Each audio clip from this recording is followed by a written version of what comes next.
सूरत, जिसे कि city of diamonds भी कहा जाता है, वो सिर्फ डायमंड्स के लिए नहीं बल्कि एक और चीज़, यहाँ की हॉन्टेड लोकेशंस। लास्ट ईयर मैंने एक एपिसोड किया था दुमस बीच पे, जो कि है सूरत में, जिसे कि सिर्फ सूरत का या गुजरात का नहीं बल्कि पूरी इंडिया का मोस्ट हॉन्टेड बीच माना जाता है। वो एपिसोड अवेलेबल है मेरे चैनल पर। और आज मैं आया हूँ एक बिल्डिंग एक्सप्लोर करने, जिसे कि सूरत की मोस्ट हॉन्टेड बिल्डिंग कहा जाता है। उसके अलावा इसका एक और नाम है, इसे काली बिल्डिंग भी कहते हैं। टाइम हो रहा है रात के 9:30 और मैं उस बिल्डिंग के पास में ही बैठा हूँ। मेरा प्लान है कि मैं रात के 12 के आसपास उस बिल्डिंग में एंटर करूँगा, कोशिश करूँगा उस बिल्डिंग के अंदर जाने की, ये देखने के लिए कि वहाँ की स्टोरीज़ में कितनी सच्चाई है।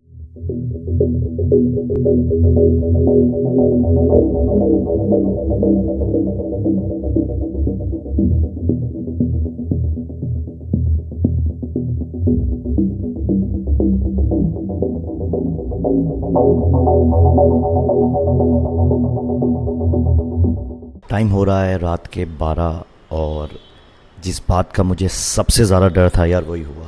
मैं बिल्डिंग के अंदर तो आ चुका हूँ, बट बिल्डिंग की एंट्री पे ही आप देख सकते हैं मेरे पीछे वो ताला लगा हुआ है और इन्होंने एक साइन बोर्ड भी लगा रखा है, नो एंट्री विदाउट परमिशन।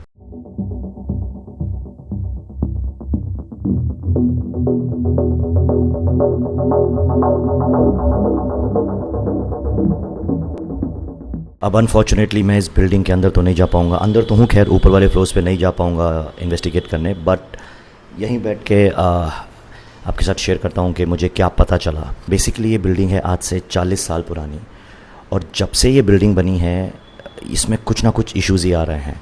खैर ग्राउंड प्लस 2 फ्लोर्स में तो यहाँ पे शॉप्स हैं और अच्छी खासी शॉप्स हैं, चल रही हैं, बट उसके ऊपर जो फ्लैट्स हैं, 8 फ्लैट्स हैं टोटल इस बिल्डिंग में, उनमें कोई नहीं रहता। और आज से नहीं, जब से बिल्डिंग बनी है तब से ही लगभग कोई नहीं रहता है।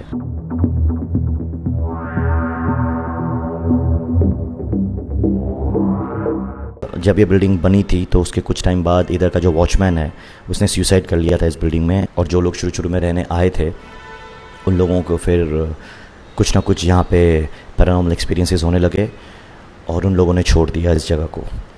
उसके अलावा 4 फ्लैट्स ऐसे हैं जो प्रॉपर्टी डिस्प्यूट पे हैं, बैंक और ओनर्स के बीच में कुछ डिस्प्यूट चल रहा है, और बाकी 4 फ्लैट्स जिन लोगों के हैं वो यहाँ रहना नहीं चाहते।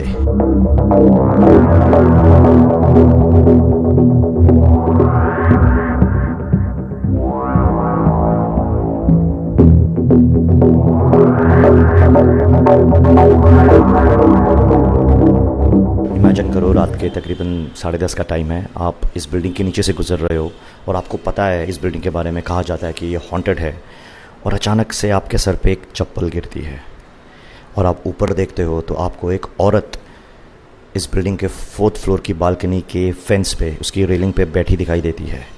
इमेजिन करो आपकी क्या हालत होगी। ऐसा ही हुआ था यहाँ के एक शॉपकीपर के साथ। वो रात को अपनी दुकान बंद कर रहा था, उसके सर पे एक चप्पल गिरी और जब उसने ऊपर देखा तो वाकई में ही एक लेडी ऊपर बैठी हुई थी।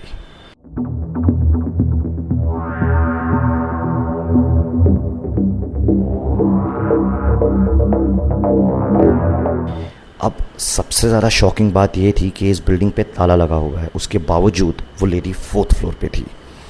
खैर कुछ टाइम बाद वो वहाँ से गायब हो गई। जब बिल्डिंग वालों ने, शॉपकीपर्स ने डिसाइड किया कि ऊपर जाके देखें तो उन्हें 4th फ्लोर पे ही वो लेडी मिली बेहोश। उसे हॉस्पिटल लेके जाया गया और उसकी ट्रीटमेंट के बाद जब उसे होश आया तो ये कहा गया कि उसकी मेंटल कंडीशन सही नहीं है, वो दिमागी हालत से सही नहीं थी। अब ये काफ़ी शॉकिंग है कि एक औरत जो मेंटली स्टेबल नहीं है वो अचानक इस बिल्डिंग के अंदर कैसे पहुंच जाती है, वो भी उस बिल्डिंग के अंदर जिस पे ताला लगा हुआ है। तो उसके बाद से लगभग इस बात को सर्टन कर दिया गया कि ये बिल्डिंग वाकई में ही हॉन्टेड है।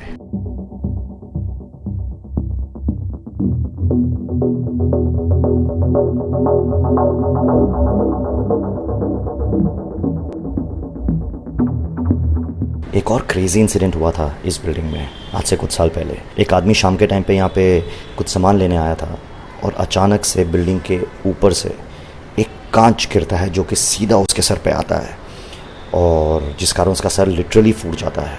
इस तरह के क्रेजी इंसिडेंट्स यहाँ पे हुए हैं, इसलिए आसपास के लोग इस बिल्डिंग के अंदर आना और आसपास आना भी प्रेफर नहीं करते।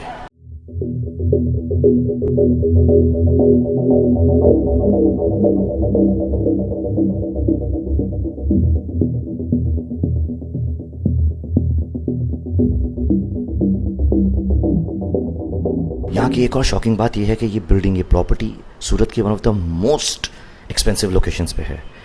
यहाँ का एक एक फ्लैट इतना महंगा है कि एक मिडिल क्लास का बंदा अफोर्ड करने का सोच भी नहीं सकता। उसके बावजूद ये बिल्डिंग खाली पड़ी है।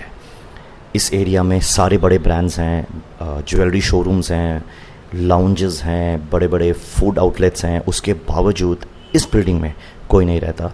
इतना खौफ है यहाँ के लोगों को उस वॉचमैन की आत्मा का।